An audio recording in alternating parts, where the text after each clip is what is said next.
Kemerdekaan Indonesia yang diproklamasikan pada tanggal 17 Agustus 1945 merupakan tonggak perjuangan bangsa Indonesia sebagai bangsa yang merdeka dan berdaulat.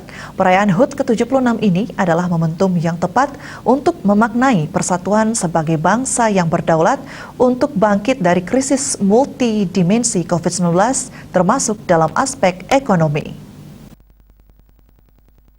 Perwakilan Bank Indonesia Bali Trisno Nugroho menyampaikan pada triwulan kedua 2021 perekonomian Bali sudah menunjukkan perbaikan. BPS mencatat perekonomian Bali mengalami pertumbuhan positif 2,83% YoY atau meningkat dari minus 9,81% YoY pada triwulan sebelumnya.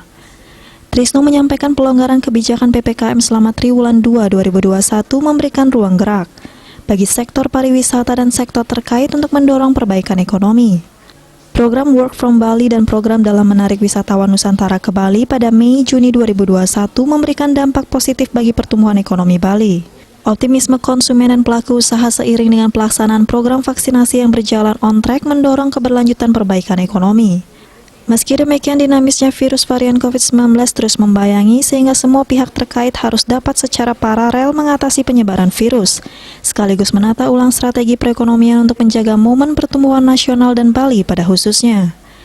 Di samping program penanganan kesehatan dan penanganan ekonomi jangka pendek, transformasi serta diversifikasi ekonomi menjadi sangat penting untuk masa depan Bali. Swardika Bisnis Bali melaporkan.